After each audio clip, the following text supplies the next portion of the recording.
Halo sobat, apa kabar? Ketemu lagi di channel Naga. Di sini saya akan melanjutkan Praktelen Donghua full spoiler. Tanpa lama-lama lagi kita tonton sampai habis. Abu hitam pucat perlahan melayang turun dari langit sebelum membentuk lapisan tipis berwarna hitam yang menutupi permukaan tanah. Adegan yang tidak biasa ini menyebabkan rasa dingin muncul di hati setiap orang. Tidak ada yang tahu apa yang terjadi. Bahkan dengan kekuatan Siamang, dia hanya bisa berdiri dan menyaksikan banyak ular berbisa tiba-tiba berubah menjadi abu. Bahkan dia sama sekali tidak menyadari alasan perubahan tak terduga itu. Keheningan yang aneh menyelimuti jurang itu. Ular berbisa yang tak terhitung jumlahnya di kedua sisi ngarai tampaknya merasakan kegelisahan. Tubuh mereka tegang sementara desisan kesal berulang kali keluar dari mulut mereka, menyebabkan atmosfer di dalam lembah menjadi lebih gelap dan dingin dari sebelumnya. Kelompok Han Chong saling memandang, mereka segera mundur perlahan dari konvoi dan melindungi Han Sue di tengah mereka. Mata waspada mereka tertuju pada Siamang di langit. Suasana hening berlanjut beberapa saat sebelum Siamang akhirnya pulih.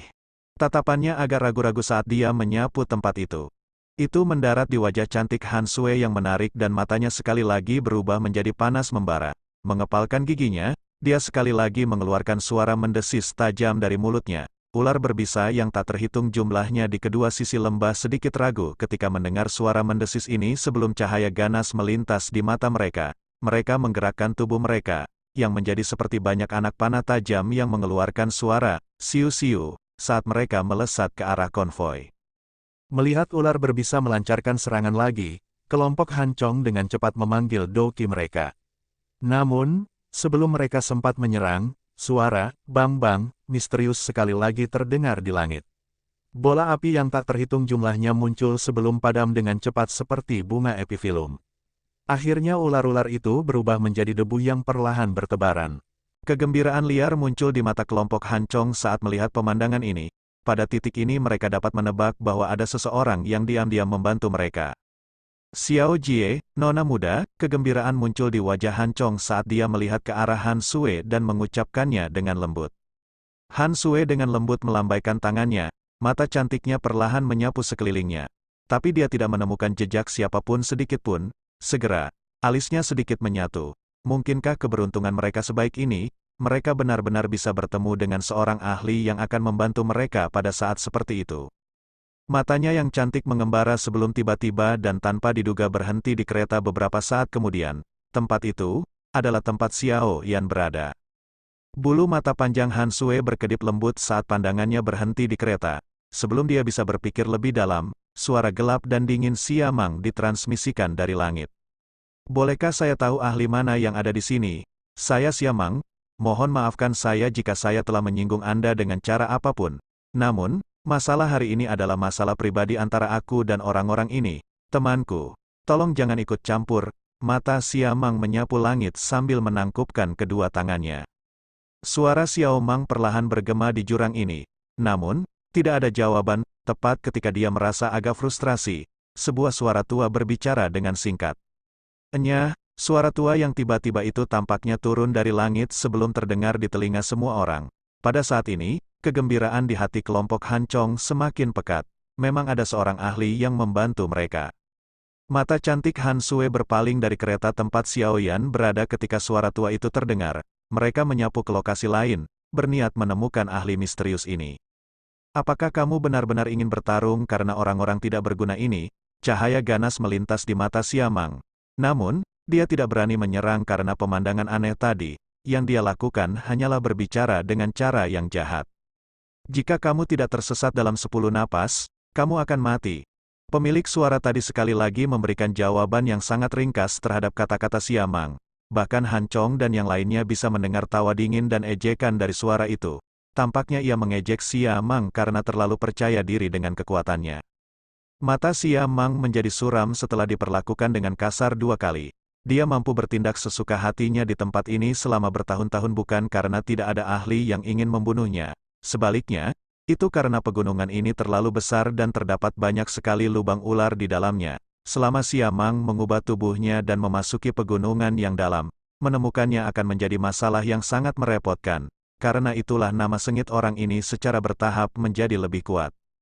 Rasa dingin yang pekat melintas di mata Siamang. tapi tidak ada yang bisa dilihat dari wajahnya. Sebaliknya, dia menangkupkan tangannya ke segala arah dan berkata, "Karena teman bersikeras melindungi mereka, Xia Mang akan memberimu wajah ini hari ini." Xia Mang baru saja mencapai kata terakhirnya ketika kilatan dingin muncul dari matanya. Kakinya segera menekan udara kosong saat tubuhnya bersinar seperti kilat hijau giok. Dalam sekejap mata, dia muncul di depan Han Sui. Dao Qi yang kuat melonjak pada saat ini dan aliran udara yang sangat besar mengguncang kelompok Han Chong sampai mereka mundur dengan cepat. Gadis kecil, hampir tidak ada wanita yang disukai kakek ini yang bisa melarikan diri. Xia Mang tertawa cabul saat Dao Qi melonjak.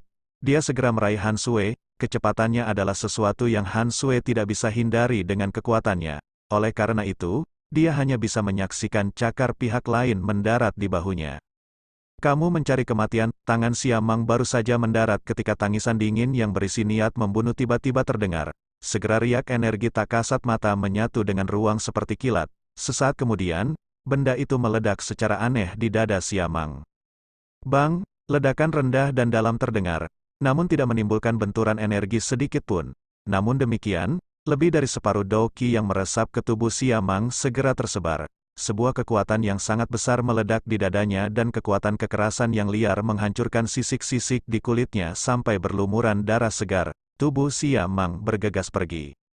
"Lindungi Xiao Jie, nona muda." Serangan tak terlihat itu memaksa Xia Mang mundur. Melihat ini, kelompok Han Chong buru-buru menyerbu ke depan. Mereka mengerumuni dan mengepung Han Sui. Tatapan mereka menatap tajam ke arah Xia Mang. Mata cantik Han Sui menatap ke arah Xia Mang, yang berada dalam kondisi menyedihkan hanya dengan satu serangan. Gelombang mengerikan muncul di dalam hatinya. Dia tahu bahwa meskipun orang ini benci, kekuatannya tidak lemah, ditambah fakta bahwa wujud aslinya adalah binatang ajaib dengan kemampuan bertahan yang sangat kuat. Dia tidak menyangka bahwa dia akan berakhir dengan cara yang menyedihkan bahkan tanpa melihat musuhnya, betapa menakutkannya orang yang menyerangnya. Kemungkinan besar mereka tidak akan menemukan ahli seperti itu bahkan di seluruh klan Han. Xia Mang terus melangkah mundur 100 langkah, baru kemudian dia menghentikan tubuhnya dengan ekspresi kaget. Dia menghapus bekas darah di sudut mulutnya, melihat sekelilingnya, dan tanpa sadar berteriak keras, "Kekuatan spiritual, Anda seorang alkemis." Xia Mang akhirnya mengenali kekuatan tak kasat mata ini setelah melakukan kontak. Itu jelas merupakan kekuatan spiritual yang menjadi spesialisasi para alkemis. Serangan spiritual semacam itu juga jelas merupakan keterampilan yang paling mahir dilakukan oleh seorang alkemis. Pemilik suara itu mengabaikan seruan Xia Mang. Mendengus dingin keluar dan kekuatan spiritual yang tak terlihat sekali lagi berdesir di udara. Segera, itu berisi momentum seperti petir saat ia menembak dengan keras ke arah Xia Mang.